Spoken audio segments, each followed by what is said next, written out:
नमस्कार, मैं हूं आपके साथ इश्तियाक अहमद और आप देख रहे आर्य न्यूज। स्वागत है आपका मध्य प्रदेश और छत्तीसगढ़ के बुलेटिन में। रुक करेंगे तमाम खबरों की तरफ।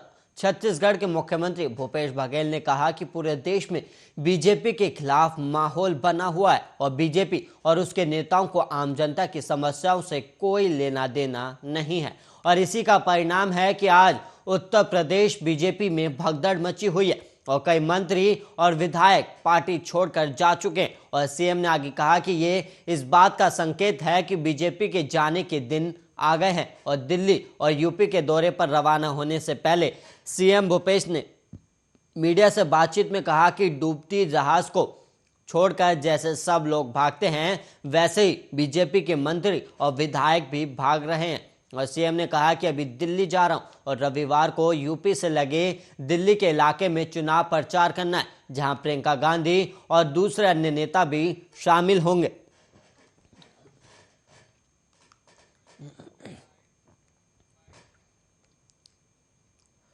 और वहीं मध्य प्रदेश के कई जिलों में हाल ही में जमकर बारिश और ओलावृष्टि होने से किसानों की फसलों को भारी नुकसान पहुंचा है। हालांकि प्रदेश सरकार ने मुआवजा देने की घोषणा करते हुए फसलों के सर्वे का काम चालू कर दिया है। और वहीं खास बात यह है कि खुद मुख्यमंत्री शिवराज सिंह चौहान खराब हुई फसलों का जायजा लेने पहुंच रहे हैं। और वहीं सीएम शिवराज जब निवाड़ी जिले में फसलों का सर्वे करने पहुंचे तो यहां उनका एक अलग ही अंदाज देखने को मिला और यहां सीएम ने कार की छत पर चढ़कर किसानों की समस्याएं सुनी।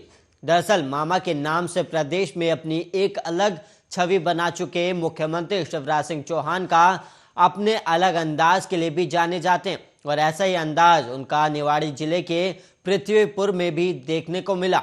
और सीएम ने यहां फसलों का सर्वे करने के लिए पहुंचे थे और मुख्यमंत्री ने पहुंचते ही किसानों की भीड़ जुट गई और भीड़ जुटने से सीएम की आवाज सभी किसानों तक नहीं पहुंच पा रही थी, लेकिन सभी किसान सीएम को देखना चाह रहे थे और ऐसे में वो कार की छत पर ही चढ़ गए।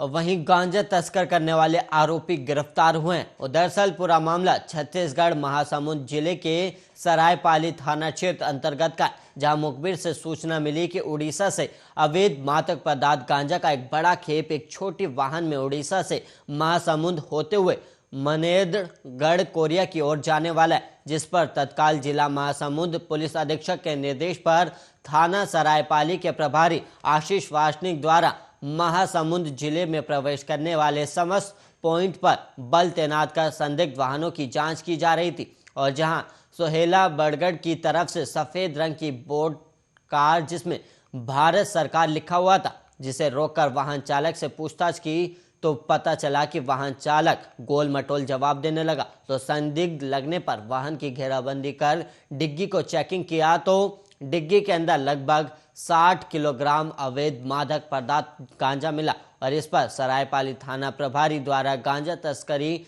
करते हुए एक आरोपी को गिरफ्तार कर उस पर अपराध पंजीबद्ध कर आरोपी को न्यायिक रिमांड के लिए भेज दिया गया है।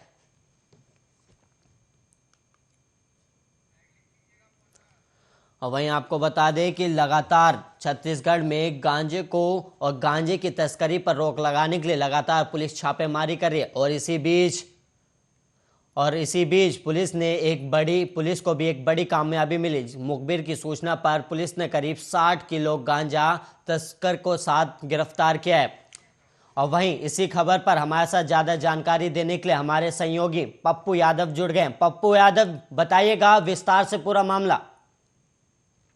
जी, हम आपको बता देना चाहते हैं कि लग्जरी फोर्ड कार में भारत सरकार का बोर्ड लगाकर गांजा तस्कर करने वाले आरोपी महासमुंद पुलिस जिले के हत्या कर दी है। दरअसल पूरा मामला छत्तीसगढ़ महासमुंद जिले के सरायपाली थाना क्षेत्र अंतर्गत है, जहां मुखबिर से सूचना मिली कि उड़ीसा में अवैध मादक पदार्थ और गांजा का बड़ा खेप एक छोटी वाहन में उड़ीसा से महासमुंद होते हुए मनेन्द्रगढ़ कोरिया की ओर जाने वाला था, जिस पर तत्काल जिला महासमुंद पुलिस अधीक्षक के निर्देश पर थाना सरायपाली के प्रभारी आशीष वासनिक महासमुंद जिले में प्रवेश करने वाले समस्त पॉइंट पर तैनात संदिग्ध वाहन की जाँच किया जा रहा था। इसी दौरान J11CE349 वाले वाहन पर एक व्यक्ति को संदिग्ध पाया गया, जिसके वाहन को चेक करने के दौरान उसमें लगभग 60 किलो गांजा बरामद हुआ। पप्पू यादव, क्या किसी और की भी मिली भगत सामने आई है इसमें? जी, इस प्रकार से पुलिस अभी इस मामले में छानबीन कर रही है। जैसे ही वो गांजा तस्कर वाहन चालक से पूछताछ किया तो उसने अभी किसी भी व्यक्ति का नाम लेने से इनकार कर दिया। यह गांजा वो उड़ीसा क्षेत्र से ला रहा था। पप्पू यादव, आला अधिकारियों से आपकी बात हुई होगी, तो ये जो गांजे जो ये बड़ी खेप पकड़ी गई है, इसकी मौजूदा बाजार में कीमत कितनी है? जी, बड़े अधिकारियों से बात हुआ तो इस मामले में जो 60 किलो गांजा पकड़े उसका मार्केट की कीमत बताया लगभग 12 लाख रुपए का गांजा की ये कीमत बताया जा रहा है। और आला अधिकारी ने इसको लेकर और क्या कुछ कहा है? आला अधिकारी ने इस मामले में आरोपी को गिरफ्तार करके तो उसे 12 साल के लिए न्यायिक रिमांड के जेल भेज दिया और लगातार इस प्रकार से महासमुंद जिले में हो रहे मादक पदार्थ के लिए सक्रिय सभी पुलिस अधीक्षक द्वारा सभी थाना प्रभारियों को सूचित किया जाए और कड़ाई से चेक करने के निर्देश दे दिए गए हैं। पप्पू यादव, ये जो कार में जो है बड़ी मात्रा में मादक पदार्थ मिला है और उस पर लिखा हुआ था भारत सरकार, तो क्या किसी सरकारी अधिकारी के भी संलिप्त होने की सूचना है? जी नहीं, इस मामले में किसी प्रकार सरकारी अधिकारी संलिप्त होने की सूचना नहीं है, परंतु यह सरकारी जो दस्तावेज भारत सरकार पुलिस से चकमा देने के लिए भारत सरकार का बोर्ड लगाकर यह तस्कर किया जा रहा था। और आरोपी को कितने दिन की न्यायिक हिरासत में रखा गया है? जी, आरोपियों को अभी गांजा एक्ट के तहत कार्रवाई कर उसे जेल भेज दिया गया है। जी पप्पू यादव जी, एक और सवाल, जहां पर पुलिस अधिकारियों ने इन्हें पकड़ा तो क्या इनको जो सूचना मिली थी तो क्या सिर्फ गांजे की ही मिली थी या एक ही गाड़ी की मिली थी? जी, मुखबिर से जिस प्रकार से पुलिस अधिकारियों को सूचना मिली वहां पर उन लोगों को इस प्रकार से सूचना मिली कि एक जो वाहन है, जो संदिग्ध वाहन है, उस पर गांजा लेकर जाया जाता है। इस सूचना के चेकिंग पॉइंट पर चेकिंग किया जा रहा था और संदिग्ध अवस्था कार को चेकिंग करने के दौरान इसमें गांजा मिला और गांजा में एक ही वाहन में ही गांजा बरामद हुआ। बाकी जो वाहन है चेकिंग पर उसमें किसी प्रकार का गांजा बरामद नहीं हुआ। पप्पू यादव जी, जब इस गांजे को जब पकड़ा गया तो जो इसका जो सप्लाई करनी थी, क्या उसके बारे में भी कोई जानकारी मिली है? इस मामले में हमने पुलिस अधीक्षक से जानकारी जुटानी चाहिए, परंतु उनके द्वारा अभी किसी प्रकार का इसमें जवाब नहीं है। लेकिन कहीं ना कहीं इसमें पुलिस प्रशासन की भी लापरवाही साफ तौर पर सामने आई कि इस प्रकार कितनी बड़ी कार्रवाई है। गांजा तस्कर को पकड़ा और उनके द्वारा कहाँ गांजा ले जाया जाता, किसके द्वारा वो लाया गया था, यह उनके द्वारा बात सामने नहीं। इस प्रकार से पुलिस प्रशासन की भी कहीं ना कहीं लापरवाही सामने नजर आ रही है। जी चलिए पप्पू यादव जी, आपका बहुत बहुत धन्यवाद हमें ज्यादा जानकारी देने के लिए। और वहीं आपको बता दें कि पुलिस की बड़ी कार्रवाई सामने आई, जहां पर पुलिस ने मुखबिर की सूचना पर करीब 60 किलोग्राम गांजा बरामद किया है, जिसके बाद आरोपी को भी गिरफ्तार कर लिया गया और आरोपी को न्यायिक हिरासत में भेजा गया। और वहीं हमारे सहयोगी बता रहे थे जो 60 किलो गांजा बरामद किया गया उसकी बाजार मूल्य जो है वो करीब 12 लाख रुपए बताई गई है।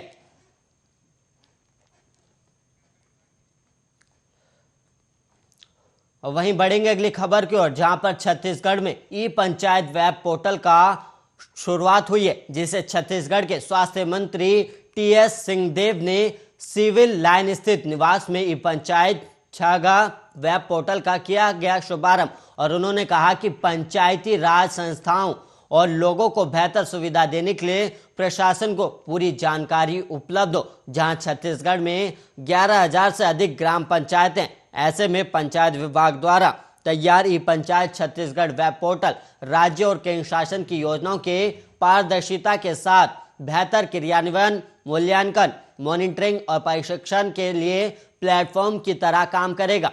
और इस पोर्टल के माध्यम से पंचायत विभाग द्वारा लर्निंग वीडियोस की ब्रॉडकास्टिंग, ग्राम पंचायत सचिवों के वेतन भुगतान, सर्वे और डाटा पुनरीक्षण के साथ ही विभागीय आदेश, अधिसूचना और अधिनियमों से संबंधित दस्तावेजों के संकलन और संधारण के लिए 4 मॉड्यूल उपलब्ध होंगे।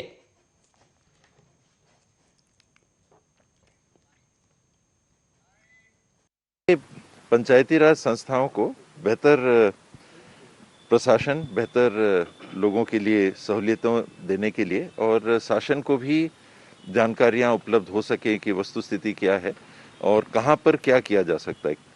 अगर हर गांव की, हर ग्राम पंचायत की जानकारी सरकार के पास है तो आपको ये मालूम है कि कहां कितना आपने पैसा दिया। इसमें हम पिछले 5 साल का भी डाटा इंक्लूड करना चाह रहे हैं कि हर ग्राम पंचायत को पैसे आपने कितने दिए इस विभाग के माध्यम से, तो कहाँ ज़्यादा हो गया, कहाँ कम हो गया, कहाँ इंफ्रास्ट्रक्चर कम है, कहाँ इंफ्रास्ट्रक्चर ज़्यादा है। और मैपिंग करके ये भी प्रयास है कि हर गांव का गूगल का नक्शा रहे, तो उस नक्शे पे सरकारी जो सुविधाएं उपलब्ध कराई गई हैं। आपके बिजली के तार हैं तो पूरे गांव का दिखेगा, हैंडपंप हैं तो पूरे गांव का दिखेगा, आपके आंगनबाड़ियां हैं तो पूरे गांव का दिखेगा। कोरोना वायरस के नए वेरिएंट ओमिक्रॉन के बढ़ते संक्रमण के प्रसार को देखते हुए बलरामपुर कलेक्टर कुंदन कुमार ने रात 8 बजे से सुबह 7 बजे तक नाइट कर्फ्यू का आदेश जारी किया है। और वहीं साप्ताहिक बाजारों में भी कुछ पाबंदियां लगाई गई हैं। और वहीं कलेक्टर के आदेश के अनुसार बलरामपुर जिले में रात 8 बजे से सुबह 7 बजे तक नाइट कर्फ्यू रहेगा। और इस दौरान थोक सामान, वेयर हाउस, कार्गो, फल और सब्जियां, लोडिंग अनलोडिंग का काम, खाद्य सामग्री के थोक परिवहन, धान मिलिंग के लिए जारी रहेगी। और जिला मुख्यालय और सभी विकासखंड रामानुजगंज, शंकरगढ़, कुसमी, राजपुर, बलरामपुर, वडफ नगर में आयोजित होने वाले साप्ताहिक बाजार में अति आवश्यक वस्तु जैसे सब्जियां, फल, दूध, पशु आहार, कृषि उपकरण, मेडिकल स्टोर के अतिरिक्त अन्य कोई भी दुकानें साप्ताहिक बाजार के दौरान खुली नहीं रहेंगी। और कोविड नियमों का पालन करते हुए 1/3 उपस्थिति में मास्क और सैनिटाइजर का उपयोग करना होगा। और वहीं कलेक्टर के द्वारा जारी किए गए आदेश का उल्लंघन करने पर दंड संहिता 1860 की धारा 270 एपिडेमिक डिसीजेज एक्ट और वहीं 1897 और आपदा प्रबंधन अधिनियम 2005 के तहत कार्रवाई की जाएगी।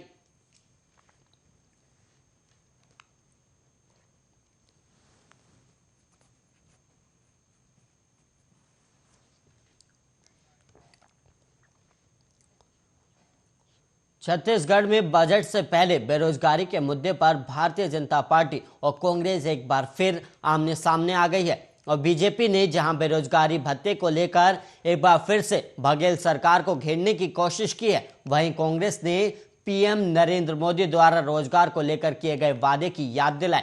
दरअसल बीजेपी प्रदेश अध्यक्ष विष्णुदेव साय ने सीएम भूपेश बघेल को पत्र लिखकर रोजगार के लिए बजट में 3 साल के हिसाब से 9,000 करोड़ रखने का आग्रह किया। और वहीं कांग्रेस प्रदेश अध्यक्ष मरकाम ने साय पर हमला बोलते हुए कहा कि वो सीएम भूपेश की बजाय पीएम मोदी को पत्र लिखें और 2 करोड़ रोजगार हर साल के साथ 15-15 लाख रुपए की मांग करें।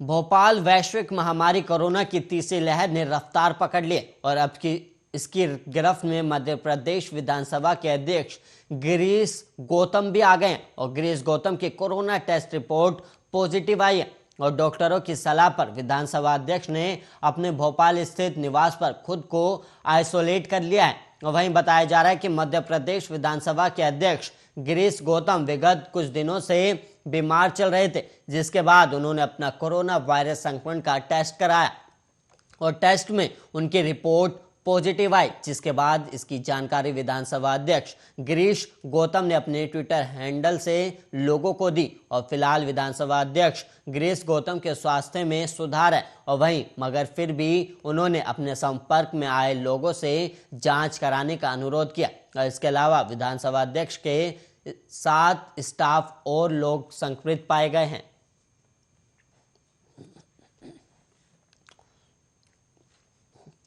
और वहीं छत्तीसगढ़ में शनिवार को कोरोना के 5,525 नए मामले सामने आए और इसी के साथ छत्तीसगढ़ में कोरोना संक्रमितों का आंकड़ा 10,55,753 हो गया है। और वहीं इसी दौरान 8 लोगों की मौत भी हो गई। और स्वास्थ्य विभाग के एक अधिकारी ने ये जानकारी दी कि राज्य में अब 32,139 सक्रिय कोरोना वायरस के मरीज हैं और राज्य की कोरोना की औसत सकारात्मक दर 9.74% रही। और वहीं 123 लोगों को अस्पतालों से छुट्टी मिलने के बाद ठीक होने वालों की संख्या बढ़कर 10,09,967 हो गई, जबकि 4,117 अन्य लोगों ने दिन के दौरान अपने घर में आइसोलेशन पूरा कर लिया है। वहीं रायपुर जिले में 1,692 नए संक्रमण दर्ज किए गए और अब जिले में 8,462 सक्रिय मामले हैं। और वहीं रायगढ़ में 6,663 नए मामले दर्ज किए गए और इसके बाद दुर्ग में 653, बिलासपुर में 447, कोरबा में 366, राजनांदगांव में 238, जांजगीर चांपा में 204, सरगुजा में 172, जशपुर में 146 मामले दर्ज किए गए और शनिवार को 56,717 कोरोना नमूनों की जांच के साथ राज्य में कोविड परीक्षणों की संख्या 1,55,96,726 हो गई है।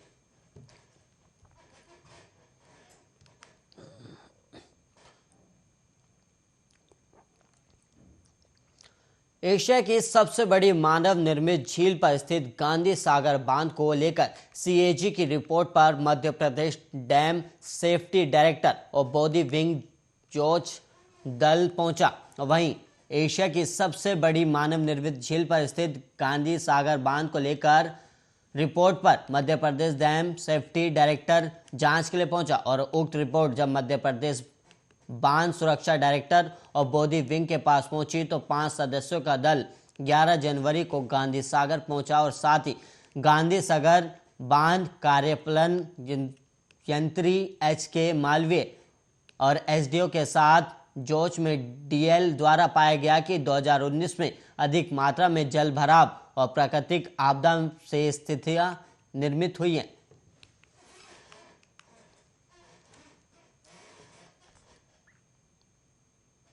डैम जो डेंजर जोन में तो कतई नहीं है। मुख्य तौर पे जो सीएजी के सुझाव थे, सीडब्ल्यूसी के सुझाव थे और डीएसआरपी जो पैनल है उनके जो सुझाव थे उन पे आधारित सीएजी ने ये ऑब्जर्वेशन लिए थे कि उनका इम्प्लीमेंटेशन नहीं होने के कारण बांध असुरक्षित हो सकता है।